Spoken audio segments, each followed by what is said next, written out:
सुरु-सुरुमा तपाईँले किनभने चाहिँ नार्कोटिक्स ब्युरो नै तपाईँको बेलामा तपाईँले नै one of the founding members टाइपको भयो होइन? त्यतिखेरको प्रायोरिटीमा चाहिँ के पर्थ्यो? त्यतिखेर चाहिँ खासमा के कुरा चाहिँ कन्ट्रोल गर्नेको थियो? यो सबै कुरा कसरी चेन्ज भयो भने तपाईँको माओवादीको जुन समस्या सुरु हो नि, त्यसपछि तपाईँको पुलिसको जुन टेन्टिकल्स अधिराज्यभरिको जुन नेटवर्क थियो, मैले मैले इमिग्रेसनको कुरा गरेँ नि तपाईँको, म इमिग्रेसनको चिफ थिएँ होइन। हजुर। त्यो बेला हामीले 3टा इन्सपेक्टर अनि नाकामा 8-10 नाकामा चाहिँ हाम्रो काँक्रेबित्तादेखि लिएर भैरवादेखि लिएर नेपालमादेखि लिएर जो खासको बोर्डरमा चाहिँ राखेपछि राम्रोसँग विदेशीहरूलाई हामीले मोनिटर गर्न सकिरहेका थियौँ। जब त्यसलाई सिभिल सेक्टरमा जाने बित्तिकै के हो, त्यो डिपार्टमेन्ट ठुलो भयो, डाइरेक्टर डेपुटी डाइरेक्टरहरू भयो, उनीहरूले इन्फोर्समेन्टको ट्रेनिङ पनि भएन। त्यो नभएपछि के हो भने त अहिलेको इमिग्रेसनको जुन समस्या त्यहाँ गयो। अब पुलिसको चाहिँ कस्तो थियो भने पुलिस जहाँ पनि गएर जसलाई पनि समाज सुन्ने अवस्थामा नार्कोटिकको थियो, नार्कोटिकमा फुर्छ गर्थ्यो। जब माओवादीले चाहिँ यो सुदूरपश्चिम मध्यपश्चिम यो चाहिँ हाम्रो चाहिँ 2/3 हाम्रो राज्य भनेपछि तपाईँको पुलिसलाई चौकी हानेपछि पुलिसले नार्कोटिक हरिकै आफ्नो लाइफ बचाउनु पर्ने र त्यसको थाना चौकी बचाउने इस्यु भएपछि त्यो 10 वर्षको टाइममा तपाईँ नार्कोटिकहरू यिनीहरू भन्ने कुरो सबै खतम भयो। तपाईँको त्यहाँ त यो त लडाइँको क्राइसिस मात्रै भयो।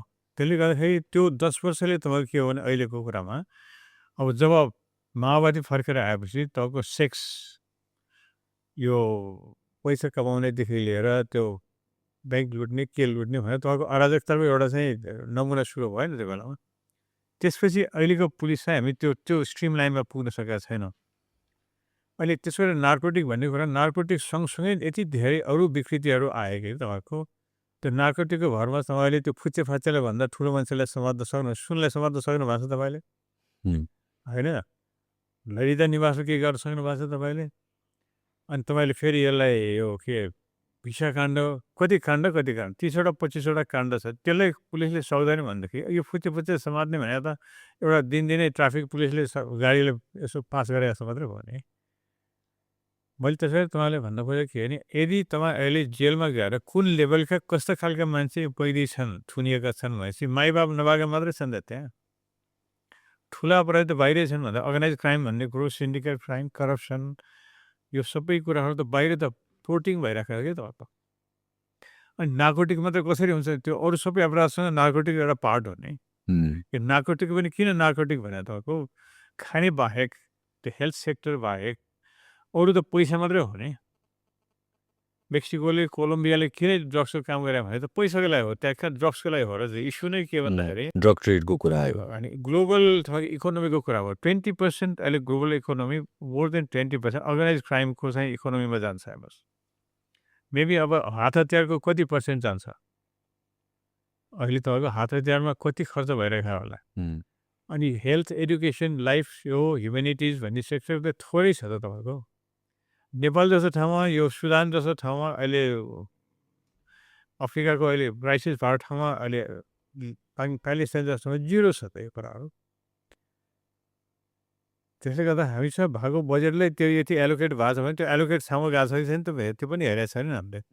हेल्थको कुरा हेल्थमा कति गएको छ होला, शिक्षाको कति शिक्षामा गएको छ होला, यो मास्टर साहबले तलब दिने बाहेक अरू केमा गएको छ र। त्यसै भएको हुनाले तपाईँको यो प्रोजेक्टमा छैन यो सर्भिस सेक्टर भन्दा पनि तपाईँको सबै बजेटको 60-80% त तपाईँको त्यो साधारण बजेटमा गइरहेको छ त। त्यसले गर्दाखेरि हामीले गरिरहेका छैनौँ। अनि हामी केही गरेका छौँ भनेर जस्टिफाई गर्नलाई लौ न यसो गरौँ भनेर हामी चाहिँ बल गर्छौँ, तर त्यो बल गर्दाखेरि त्यहाँ पुग्दैन कि त। हामीले केही गरिरहेका छौँ सिन्सियरली भन्ने हो भने अहिलेको फोकस केमा हुनुपर्छ जस्तो लाग्छ तपाईँलाई? इन्ट्रोस्पेक्सन। अब सोच्नु थाल्नु पऱ्यो, गर्नु थाल्नु पऱ्यो। अहिले पनि अब अहिलेको नयाँ सरकारसँग एउटा होप के हो भने यिनीहरूले यो एक्सपर्ट्सहरूलाई ठाउँ दिन्छ कि आफ्नै खातेपातेहरूलाई आफ्नै पछाडि लाग्ने कार्यकर्ताहरूलाई पुगेर हिँड्ने त्यो जुन सिस्टम थियो नि, अब ओलीजीको त्यस्तै, काङ्ग्रेसको त्यस्तै, यो त्यस्तै 20-25-30 वर्षदेखि तपाईँको पोलिटिक्स भनेको कुरा के नि एउटा व्यापार भयो, त्यो जागिर भयो नि त। अनि जुन एक्सपर्टले गर्ने ठाउँ सबै जागिरै बसे। अब एक्सपर्टको ठाउँ एक्सपर्टै राख्न थाल्यो भने मेबी यस्तो कुराहरू आउन सक्छ होला।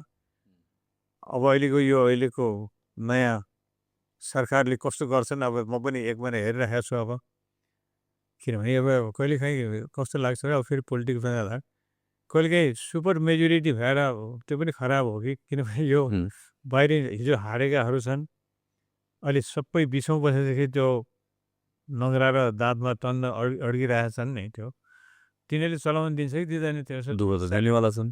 ठुलो च्यालेन्ज हुन्छ त्यो त ब्युरोक्रेसी अलरेडी चुनाव हार्नेहरू छन् चुनाव हार्नेले पनि जितेको कुरालाई कसरी अब यो कुरालाई चाहिँ ब्यालेन्स गर्न सकियो भन्ने हो सरकारले अलिकति राम्रो छ भएर हामी बाटो लाग्छौँ होला तर यसमा पनि यो फेल खायो अथवा विक भयो भने पनि सही डिरेक्सन दिन सकेन भने पनि दुईवटा हुन्छ त हो। यो गुड ब्याड इभिल र यो छ नि तपाईँको गुड साइड ब्याड साइड अब गुड इन्टेन्सन गुड साइड छ अहिले यो गुडलाई ब्याडले ओभरकम गर्यो भने पनि सक्दैन तर यो गुडले नि फेरि हिजो जस्तै ब्याड जस्तो भएर फेरि डिरेक्सन लिन सक्यो पनि सक्दैन True. अब यो तपाईँले हामीले गरेका कुराहरूलाई यो कुरालाई चाहिँ एउटा सही ठाउँमा दिन सक्ने सोचाइ मैले भने लाइब्रेरी मेरो मनमा पढ्ने धेरै भयो हुनाले नेपालमै भएको लाइब्रेरी पनि हामी खतम पाऱ्यौँ र मैले जतिसुकै हेर्छु सहरमा मेयरहरूसँग पैसाको अभावै छैन किन भ्यू टावरमा हुन्छ पहिला लाइब्रेरी बनाऊ न बजेटै अनयुज भइरहेको हुन्छ कतै केसमा। एउटा खेल्ने ठाउँ बनाऊ फुटसलमा चाहिँ तिमीहरूले म स्पोर्ट्स म्यानेजमेन्टमा गरेको थिएँ बेलायतमा गर्दा कुनै पनि फुट एउटा खेल्ने स्टल छ भने तिनीहरूले त्यहाँ भएको दिनभरि बिहानदेखि बेलुकासम्म प्रयोग गर्छ भने टाइम दिएर सरकारले सब्सिडिज दिएर बिहान बेलुकाहरू बुढाहरूलाई ब्याडमिन्टन खेल्ने किनभने त्यो sports is cheaper then tablets भन्छ कि ब्याडमिन्टनको कर्क इज चिपर देन ट्याब्लेट्स हो। ट्याब्लेट खानुभन्दा त्यो अनि बुढाहरू त्यो पहिला लडाइँको बङ्कर रहेछ सेकेन्ड वर्ल्ड वारको त्यहाँ चाहिँ तपाईँको बत्ती सत्ती हालिदिएको छ अनि ब्याडमिन्टन खेल्ने बुढाबुढी अथवा केही काम गर इङ्गेज फिजिकल इङ्गेज गरिराखेको छ अब त्यस्तो खालको अनि दिउँसो स्कुल टाइममा घन्टौँसम्म यो 2 देखि 4 एउटा स्कुल 4 देखि 6 एउटा स्कुल एउटै ठाउँमा 5 वटा 6 वटा स्कुलले खेलाइरहेको हुन्छ अब स्विमिङमा त्यस्तै छ टाइम दिएर स्कुलले एलोकेट गर्छ त्यो एलोकेट गरेर फेरि पैसा तिर्ने चाहिँ सरकारले अलिकति सब्सिडिज गरिदिन्छ है अब यस्तो यस्तो बुद्धि त धेरै छ नि त हो होपफुली अहिले अहिले सबैजना एकदमै होपको माहौल छ होइन अब एउटा हिसाबले अलिकति के होला भन्ने पनि डर छ तर एट द सेम टाइम अब इलेक्सन्स मोरले सकि नै सक्यो भने by the time where recording भनौँ जुन एउटा नयाँ सरकार बस्छ अब ऊप्रति होप राख्नु त हो नि आशा राख्नु पऱ्यो हामीले तपाईँले भने जस्तो वाच पनि गर्नु पऱ्यो एट द सेम टाइम तर जुन हामीले